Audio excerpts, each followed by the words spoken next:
گل کوبانه هیجا اواج ششی میو وردا توپ یکون شرک لهمبری گل مت مشاندن و امنها کتن پی واجوه کی نو ایوه برخدانی بگمان مگلک خاص کو اف پرسکریکین لسوری بری چارسری بری دیالوگ ورن چارسر کرن لی دجمن گل کرد و امرو واهی آن هات خازن همو دست کفته ما همی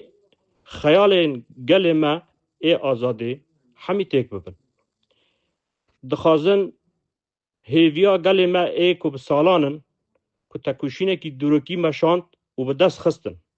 همی دست کفته وان ای کو بکدا زاروک خواه به دست خستی دخازن تک ببن و آنها به طایبت لهمبری گل ما ای کل جزیره و گل ما ای کوبانه دخازن همی خیال ما امحا بکن دخازن همی تشتین ما بن پی بکن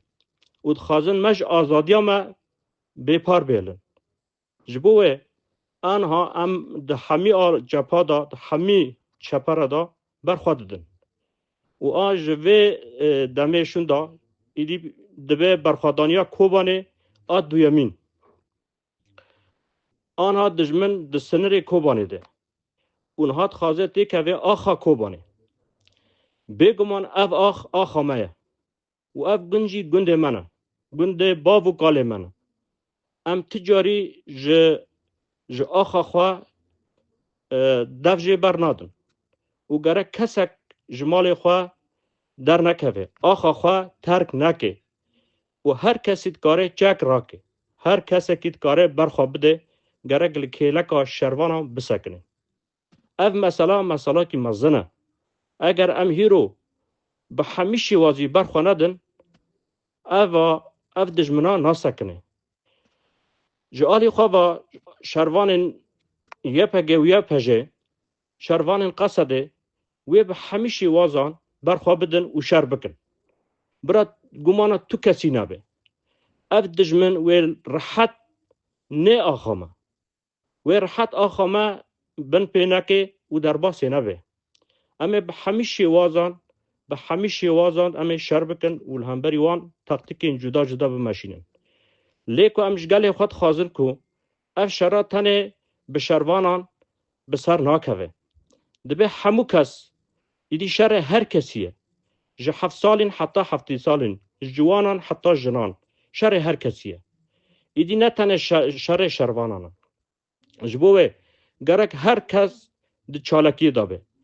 د چالکی کولانان دابه د داخویانیان دابه لهر داره به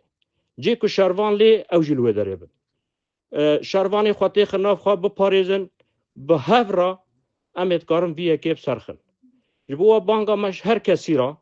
که ام ایدی جوه ساعته شوندا در واسی آستکی نو ای برخوادانه دبن و گل ما گرگه دوه چارچوه دا ام برخوا بدن ام ای بسر کبن دجبن واره ناب مجی اویر حت نسکنه جبوه ام گرگه جوه ساعته شوندا ایدی هر کسک لسر پیان به و گل ما لهر داره نهال سر پیانه ام دخوازن برخوادانیا کی کوبانه این نو بمشینن برخینن و اوا و مسوگریا سرکفتن آما به و مسوگریا آزادی آما به کسک نکاره مج آزاده بیپار بیله کسک نکاره مج آزادی آما محروم بیله جبوه ام باندکن که هر کسک بکوه سفر بری و هر کسک آریکاری و دستک شروان خورا به همیشی وازیا بکه